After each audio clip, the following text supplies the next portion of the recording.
ഞാൻ Mathew Paul, silver hills ഹൈസ്കൂളിലെ പൂർവ്വ വിദ്യാർത്ഥി.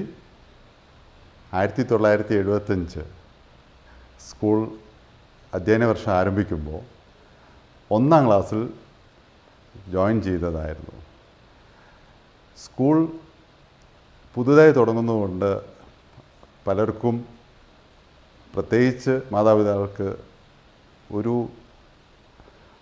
വറി ഉണ്ടായിരുന്നു. ഈ സ്കൂളിൽ ചേർത്താൽ എങ്ങനെ ഉണ്ടാവും, ഭാവി എങ്ങനെയിരിക്കും. എന്നാലും എൻ്റെ മാതാപിതാക്കൾ പറഞ്ഞു, അച്ഛന്മാരൊരു സ്കൂൾ തുടങ്ങുന്നുണ്ട്, നിന്നെ അവിടെ ആക്കാൻ പോവാണ്. സന്തോഷത്തോടുകൂടെ അങ്ങനെ ഞാനിവിടെ എത്തി. 1975 തുടങ്ങിയ അധ്യയനം പൂർത്തീകരിക്കുന്നത് 1985 10-ാം ക്ലാസ്സോടുകൂടിയാണ്. വളരെ ചുരുക്കം ചിലരെ അതുപോലെ ഈ സ്കൂളിൽ നിന്നും 1975 ജോയിൻ ചെയ്ത് 85 10-ാം ക്ലാസ് ഇവിടുന്ന് പാസ്സായിട്ടുള്ളൂ. സ്കൂളിൻ്റെ ചരിത്രത്തിലൂടെ ഒന്ന് പോകുമ്പോൾ ഒരുപാട് നല്ല ഓർമ്മകളുണ്ട്. ഇപ്പോൾ നമുക്ക് ഈ സ്കൂളിനെ പറ്റി പറയുമ്പോൾ ഒരുപാട് കാര്യങ്ങളുണ്ട്. എന്നാൽ ഞങ്ങൾ 1975 ചേർന്നതിന് ശേഷം ആദ്യത്തെ 10 വർഷം നമുക്ക് കേരള റെക്കഗ്നിഷൻ ഉണ്ടായിരുന്നില്ല. അപ്പോൾ ഞങ്ങൾ CBSE ആയിരുന്നു ഫൈനലി ചെയ്തത്. അതുകൊണ്ട് തന്നെ ഇപ്പോൾ സിൽവർ ഹിൽസ് സ്കൂൾ അറിയപ്പെടുന്ന 2 പ്രമുഖ field, sports and youth festival, ഞങ്ങൾക്ക് പങ്കെടുക്കാൻ സാധിച്ചിട്ടില്ല. നമ്മുടെ സ്കൂളിൽ തന്നെ യൂത്ത് ഫെസ്റ്റിവൽ തുടങ്ങുന്നത് ഞങ്ങൾ 5-ാം ക്ലാസ്സിലാണെന്ന് തോന്നുന്നു. അപ്പോഴാണ് 1980. അതുവരെ ലിറ്റററി അസോസിയേഷനോ സ്കൂളിൽ യൂത്ത് ഫെസ്റ്റിവലോ ഒന്നുമില്ലായിരുന്നു. അങ്ങനെ 1985 10-ാം ക്ലാസ് പൂർത്തീകരിച്ച് പിന്നീട് ഉപരിപഠനത്തിനായി ഞാനിവിടെ പോയി. പഴയതിലേക്ക് ഒന്ന് കടക്കാമെന്ന് വെച്ചു. 75 മുതലുള്ള നല്ല നല്ല ഓർമ്മകളും ചില പ്രത്യേകമായ ചില സാഹചര്യങ്ങളും എൻ്റെ ഓർമ്മയിൽ വരുന്നത് ഞാൻ പങ്കുവയ്ക്കുന്നു. സെൻറ്റ് തോമസ് മൗണ്ടിൽ സ്കൂൾ 1975 തുടങ്ങുമ്പോൾ നമുക്ക് സ്കൂളിന് ഒരു വാൻ ഉണ്ടായിരുന്നു. അന്ന് അത് പച്ച വാൻ എന്നായിരുന്നു അറിയപ്പെട്ടിരുന്നത്. തോമസ് ഏട്ടനായിരുന്നു അതിൻ്റെ സാരഥി. 1975 ആദ്യമായി ഞാൻ പച്ചവാനിൽ കയറുമ്പോൾ എൻ്റെ കൈ പിടിച്ച് നടന്ന കയറ്റിയ ഫ്രാൻസിസ് ഏട്ടൻ ഇന്നും ഇവിടെ ചെറുപ്പമായി തുടരുന്നു. ഫ്രാൻസിസ് ഏട്ടനും തോമസ് ഏട്ടനും കൂടിയായിരുന്നു എൻ്റെ വീട്ടിലല്ലാതെ സ്കൂളിലുള്ള ആദ്യ മാതാപിതാക്കൾ എന്നെനിക്ക് പറയാൻ സാധിക്കും. സ്കൂളിൽ അന്ന് തുടങ്ങുമ്പോൾ 1-ാം ക്ലാസ്സും 5-ാം ക്ലാസ്സും ആയതുകൊണ്ട് 1-ാം ക്ലാസ്സിലത്തെ സഹപാഠികളും പിന്നെ 2, 3, 4 ഇല്ലായിരുന്നു. 5-ാം ക്ലാസ്സിലത്തെ സീനിയേഴ്സുമാണ് ഉണ്ടായിരുന്നത്.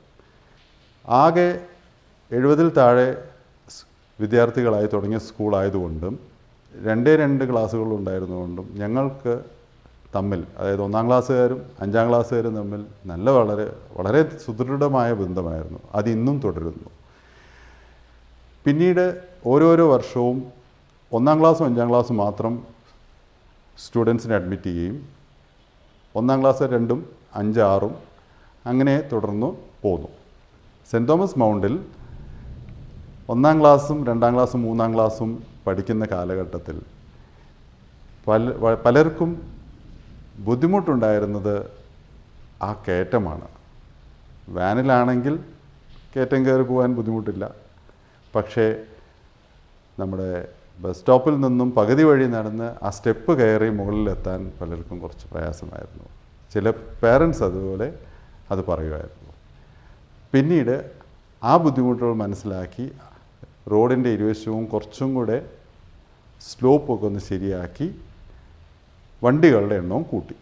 സ്കൂളിൽ വളരെ നല്ലൊരു ഹെൽത്തി സിസ്റ്റമായിരുന്നു.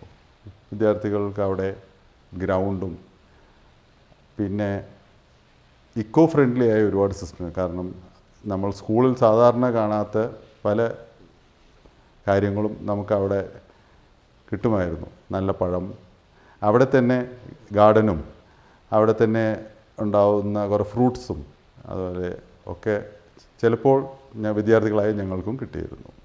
1978 പാറോപ്പടിയിൽ ഇന്ന് നിൽക്കുന്ന സ്ഥലത്ത് പുതിയ സ്കൂൾ ആരംഭിച്ചു.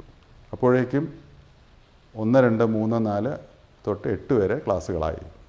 പിന്നീട് ഉള്ള വർഷം 9ഉം അതിൻ്റെ നെക്സ്റ്റ് ഇയർ 10th ആയി. 81 ആദ്യത്തെ 10ാം ക്ലാസ്സുകാർ പരീക്ഷ എഴുതുന്നത് CBSE. ഞാനാകട്ടെ 1985 അത് CBSEയുടെ ആദ്യത്തെ അവസാന ബാച്ചായി മാറി. പിറ്റത്തെ വർഷം 1986 കേരള റെക്കഗ്നിഷൻ ലഭിച്ചതിന് ശേഷം അങ്ങ് കണ്ടിന്യൂസ് ആയി ഇപ്പോൾ നമ്മുടെ സ്കൂൾ വളരെയധികം മുന്നേറി. യൂത്ത് ഫെസ്റ്റിവലിലും സ്പോർട്സിലും വളരെയധികം മുന്നേറുകയും അതുപോലെ തന്നെ എല്ലാ വർഷവും ഇമ്പ്രൂവ് ചെയ്തുകൊണ്ട് ചെയ്തിരുന്നു. ആദ്യത്തെ 5-6 വർഷം ഞങ്ങൾ വിദ്യാർത്ഥികൾക്ക് സ്കൂളിൽ ഞാൻ നേരത്തെ പറഞ്ഞതുപോലെ ലിറ്റററി അസോസിയേഷനോ യൂത്ത് ഫെസ്റ്റിവലോ ഉണ്ടായിരുന്നില്ല. 5ാം ക്ലാസ്സിൽ ഫസ്റ്റ് യൂത്ത് ഫെസ്റ്റിവൽ തുടങ്ങി. സ്കൂളിൽ യൂത്ത് ഫെസ്റ്റിവൽ തുടങ്ങിയ വർഷം മുതൽ ഞങ്ങളുടെ ബാച്ചായിരുന്നു എപ്പോഴും ഒന്നാമതായി ഫിനിഷ് ചെയ്തിരുന്നത്. സിറ്റിയിലോ സംസ്ഥാനത്തിലോ നടക്കുന്ന കോമൺ ഇവൻ്റ് ഒന്നും കിട്ടാതെ ഇരിക്കുമ്പോഴാണ് ആ സമയത്ത് 1981 നവംബർ 1 കേരള പിറവിയുടെ സിൽവർ ജൂബിലി ആഘോഷങ്ങൾ നഗരത്തിൽ നടക്കുന്നത്. മാർച്ച് പാസ്റ്റിന് സിൽവർ ഹിൽസിനെയും ക്ഷണിക്കുകയുണ്ടായി. ഞങ്ങൾ അതൊരു ആഘോഷമാക്കി മാറ്റി. അന്ന് നല്ല മഴയായിരുന്നു. സിൽവർ ഹിൽസിലത്തെ വിദ്യാർത്ഥികൾ ആണുങ്ങളും പെണ്ണുങ്ങളും യൂണിഫോമിൻ്റെ ആ ഒരു ആഠ്യത്വം ആൻഡ് നല്ല മാർച്ച് പാസ്റ്റും എല്ലാ ജനങ്ങൾക്കും ഇഷ്ടമായി. പിറ്റേ ദിവസം മാധ്യമങ്ങളെല്ലാം വളരെയധികം സിൽവർ ഹിൽസ് ഹൈസ്കൂളിനെ പറ്റി വളരെയധികം നല്ല കാര്യങ്ങൾ പറഞ്ഞിരുന്നു. അത് ഞങ്ങൾക്ക് വളരെ വലിയൊരു പ്രചോദനമായിരുന്നു. അതിനുശേഷം നഗരത്തിൽ നടത്തപ്പെട്ട ഇൻ്റർ സ്കൂൾ ക്രിക്കറ്റ് മത്സരങ്ങളിൽ സിൽവർ ഹിൽസ് പങ്കെടുത്തു. ആ വർഷം ഞങ്ങളുടെ ബാച്ച് 10ാം ക്ലാസ്സിലായിരുന്നു. ആനുവൽ എക്സാമിന് മുമ്പ് വേറെ കോമ്പറ്റീഷൻസിനൊന്നും പോകണ്ട എന്ന് പ്രിൻസിപ്പൽ പറഞ്ഞിരുന്നു. പക്ഷെ ഞങ്ങളുടെ ബാച്ച്മേറ്റ്സ് എനിവേ വേറെ ഓപ്പർച്യൂണിറ്റീസ് ഒന്നും ഇതുവരെ കിട്ടാത്തതുകൊണ്ട് ഞങ്ങൾ പോയി റിക്വസ്റ്റ് ചെയ്തു, father please let us go. ടീച്ചേഴ്സും സപ്പോർട്ട് ചെയ്തു. അങ്ങനെ ഞങ്ങളതിൽ പങ്കെടുക്കുകയും 2ാം സ്ഥാനമായി കിട്ടി. ഇതൊരു ജീവിതത്തിൽ തന്നെ വളരെ സന്തോഷകരമായ ഒരു നിമിഷമായിരുന്നു. പിന്നീട് 10ാം ക്ലാസ്സിന് ശേഷം ആ അനുഭവം വെച്ച് എൻ്റെ ഉപരിപഠനത്തിലും ആ ഒരു എക്സ്പീരിയൻസ് സഹായിച്ചിരുന്നു. സ്കൂളിൽ 1ാം ക്ലാസ് മുതൽ 10ാം ക്ലാസ് വരെ പഠിപ്പിച്ച അധ്യാപകരെ ഓർക്കാം, പ്രിൻസിപ്പൽമാരെ ഓർക്കാം, ചില പ്രത്യേക രീതിയിൽ ചില ടോപ്പിക്സ് കവർ ചെയ്ത ചില സാറുമാരെയും ഓർക്കാം. ഫസ്റ്റ് പ്രിൻസിപ്പൽ ഡൊമിനിക് സാറായിരുന്നു. അടുത്ത വർഷം കൊളംബസ് ഫാദർ വന്നു. അതിനുശേഷം ഇസിഡോർ വടക്കൻ ഫാദർ മാത്യു എടക്കര, അതിനപ്പുറം ഫാദർ TP നെടുങ്ങാടി സാർ. ഇതായിരുന്നു ഞങ്ങളുടെ ഹെഡ് മാസ്റ്റേഴ്സ് ഞങ്ങൾ പഠിക്കുമ്പോൾ ഉണ്ടായിരുന്നു. ടീച്ചർമാരും അതുപോലെ കുറേ പേരുണ്ട്. കുറച്ച് പേരെ ഓർക്കുന്നത്, എനിക്ക് മാത്തമാറ്റിക്സിൽ താല്പര്യം ഉണ്ടായിരുന്നു, എങ്കിലും എൻ്റെ ഒരു ടേസ്റ്റ് അനുസരിച്ച് പറഞ്ഞു തന്ന് 100% പലതവണ എനിക്ക് കിട്ടാൻ സാധിച്ചത് PK മേനോൻ സാർ ആയിരുന്നു. വളരെയധികം ഇൻഫ്ലുവൻസ് ചെയ്തൊരു സാറായിരുന്നു. അതുപോലെ പാട്ട് പാടാൻ എന്നെ എർജ് ചെയ്ത് ലിറ്റററി അസോസിയേഷനിൽ കൊണ്ടുവന്നത് സാറാ മെഡിക്കുള്ള ടീച്ചറായിരുന്നു. ഞങ്ങൾ 4ാം ക്ലാസ്സിൽ പഠിക്കുമ്പോഴാണ് ഫാദർ മാത്യു എടക്കരയും ഫാദർ സ്കറിയാത്തോപ്പിൽ ഈ സ്കൂളിൽ വരുന്നത്. സ്കൂൾ വിട്ടതിന് ശേഷം ആദ്യ ട്രിപ്പിനായി പച്ചവാൻ വെള്ളിമാട് കുന്ന് ഭാഗത്തേക്ക് പോകും. അപ്പോൾ ഞങ്ങൾക്ക് ഇവിടെ ഒരു 3/4 മണിക്കൂർ കളിക്കാൻ അവസരം ഉണ്ടായിരുന്നു. വോളിബോൾ ആണ് പ്രധാന കളി. അത് 2 ടീമാണ്, ഹോസ്റ്റൽ ഡേ സ്കോളർ കമ്പൈൻ. ഒരു ടീം ഫാദർ എടക്കര ഫാദറുടെയും മറ്റേ ടീം തോപ്പൽ ഫാദറിൻ്റെ. വാശിയേറിയ മത്സരങ്ങളാണ് നടന്നിരുന്നത്. അത് ഒരു സെറ്റ് കഴിയുമ്പോഴത്തേക്കും എനിക്ക് വീട്ടിൽ പോകാൻ സമയമായിരുന്നു. പക്ഷേ അതും വളരെ നല്ലൊരു ഓർമ്മയായിരുന്നു. പിന്നീട് അത് ഫുട്ബോളിലേക്ക് മാറി. ഗ്രൗണ്ടും ആ സമയത്ത് വലുതായി. ഫസ്റ്റ് സ്കൂൾ തുടങ്ങിയ സമയത്ത്, പാറോപ്പടി സ്കൂൾ തുടങ്ങിയ സമയത്ത് 78 മെയിൻ ഗേറ്റിൽ നിന്ന് നേരെ ഓഫീസിലേക്ക് ഒരു റോഡായിരുന്നു. ഗ്രൗണ്ട് മുറിച്ചുകൊണ്ടുള്ള റോഡായിരുന്നു. 81-ലോ 82-ലോ ആണ് ഇപ്പോഴത്തെ മതിലിനോട് ചേർന്ന് പൊക്കത്തിലുള്ള ആ റോഡ് പണിത് പിന്നെ എൽ ഷേപ്പിലാക്കി വന്നത്. അതിനുശേഷം ട്രാഫിക് പാറ്റേണും മാറി. സ്കൂളിൽ വേറെ രസകരമായ ഒരു കാര്യം, 9ാം ക്ലാസ്സിലാണെന്ന് തോന്നുന്നു പഠിക്കുമ്പോൾ ബയോളജിയിൽ സ്നേക്ക് ഐഡൻറ്റിഫിക്കേഷനൊക്കെ പഠിപ്പിച്ചിരുന്നു മേരി ശോഭന ടീച്ചർ. ഞങ്ങൾ ബസ് ഇറങ്ങി സ്കൂളിലേക്ക് വന്നുകൊണ്ടിരിക്കുമ്പോൾ പകുതി വഴിയിൽ ഒരു പാമ്പിനെ കണ്ടു. ഞങ്ങളുടെ കൂടെയുള്ള ഒരു വിദ്യാർത്ഥി അതിനെ കൈകൊണ്ട് പിടിച്ച് എല്ലാവരും ചവിട്ടി പിടിച്ച് എല്ലാവരോടും ഐഡൻറ്റിഫൈ ചെയ്യാൻ പറഞ്ഞു. ഞങ്ങളത് ഐഡൻറ്റിഫൈ ചെയ്തു, റാറ്റ് സ്നേക്ക്. ഇവിടെ എങ്ങനെയൊക്കെയോ കൊണ്ടുവന്നു. ടീച്ചറുടെ അടുത്ത് അത് പ്രിസർവ് ചെയ്യാൻ വേണ്ടി ഫോർമാലിൻ ഒഴിച്ച് നോക്കിയപ്പോൾ അത് വിഷമുള്ളൊരു പാമ്പായിരുന്നു. അങ്ങനെ അന്ന് കുറച്ച് ഞങ്ങൾക്ക് വഴക്ക് കിട്ടി. പിന്നീട് ആ പാമ്പിനെ സുവോളജി ലാബിലേക്ക് മാറ്റി. വേറെ രസകരമായ സംഭവങ്ങൾ എന്ന് പറയുമ്പോൾ ഒരു ഭാഷയുടെ, ഇത് മലബാറിലുള്ള സ്കൂളായതുകൊണ്ട് പലപ്പോഴും മലബാർ ഭാഷയായിരുന്നു കൂടുതൽ കേട്ടുകൊണ്ടിരുന്നത്. ചില വിദ്യാർത്ഥികൾ സൗത്ത് കേരളയിൽ നിന്നും ഉണ്ടായിരുന്നു.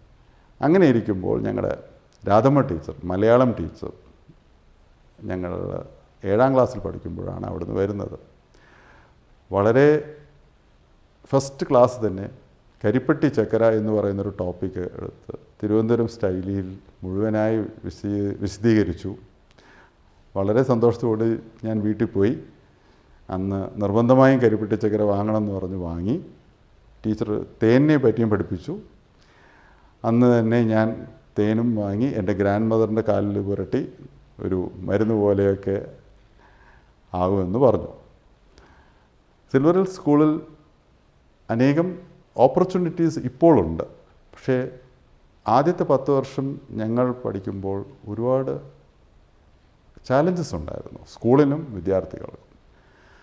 അത് ഓവർകം ചെയ്യാനായി വളരെയധികം ടീച്ചേഴ്സും ഫാദേഴ്സും പാരൻസും ഒരുപോലെ പ്രയത്നിച്ചിട്ടുണ്ട്. പ്രത്യേകിച്ച് ആദ്യത്തെ 2-3 വർഷം സ്കൂള് ഫിനാൻഷ്യലി വയബിലിറ്റി തന്നെ ഒരു ക്വസ്റ്റ്യൻ ആയിരുന്നപ്പോൾ പാരൻസ് ഇൻക്ലൂഡിങ് മൈൻ അത് സ്കൂൾ കണ്ടിന്യൂ ചെയ്യണം എന്ന് നിർബന്ധം പിടിക്കുകയും അങ്ങനെ സ്കൂൾ ഇപ്പോഴും നിലനിൽക്കുന്നു. സ്കൂൾ ഇപ്പോൾ എനിക്ക് തോന്നുന്നു കേരളത്തിൽ മാത്രമല്ല ഇന്ത്യയിലും ഗ്ലോബൽ ലെവലിലും എല്ലാം അറിയപ്പെടുന്നു.